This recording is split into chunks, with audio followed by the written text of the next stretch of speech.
இந்த வீடியோல கம்பெனியோட Q4 ரிசல்ட்டும் அண்ட் டிவிடெண்ட் அண்ட் பைபேக் பத்தி பார்ப்போம். ஃபர்ஸ்ட் டிசிஎஸ் பார்ப்போம். டிசிஎஸ் வந்து கிட்டத்தட்ட இந்த Q4 ரிசல்ட் என்னன்னா அரௌண்ட் 13,718 crores நெட் ப்ராஃபிட் பண்ணியிருக்காங்க. அப்புறம் அவங்களோட இயர் ஆன் இயர் growth பார்த்தீங்கன்னா அரௌண்ட் 12%ல இருக்கு. அண்ட் அவங்க Q4னால ஃபைனல் டிவிடெண்டும் அனௌன்ஸ் பண்ணிட்டாங்க 31 rupees per ஷேர்ன்ட்டு. அண்ட் நம்ம விப்ரோ பார்ப்போம். விப்ரோ வந்து ஏஜிஎம் வந்து ஏப்ரல் 16 கண்டக்ட் பண்றேன்னு சொல்லியிருக்காங்க. அந்த ஏஜிஎம்ல வந்து அவங்க Q4 ரிசல்ட்டும் பிளஸ் அவங்களோட பைபேக் டிசிஷனும் அனௌன்ஸ் பண்றேன்னு சொல்லியிருக்காங்க. அண்ட் ஆக்சுவலா 3 இயர்ஸ் முன்னாடி 2023ல அவங்க வந்து 12,000 crores அவங்க பைபேக் அனௌன்ஸ் பண்ணியிருக்காங்க.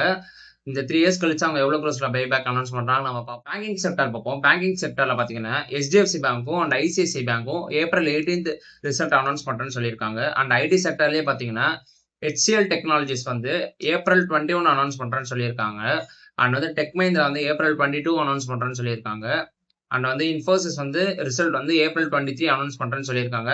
ஸோ இது எல்லாமே ரிசல்ட் கிட்ட வந்துட்டே இருக்கு. நம்ம ஒரு ரிசல்ட்டாமே நிறைய இன்ஃபர்மேஷன் உங்களுக்கு ஷேர் பண்ண போறோம். உங்களுக்கு பிடிச்சிருந்தா உங்க ஃப்ரெண்ட்ஸ் அண்ட் ஃபேமிலிக்கு ஷேர் பண்ணுங்க அண்ட் சப்ஸ்கிரைப் பண்ணுங்க.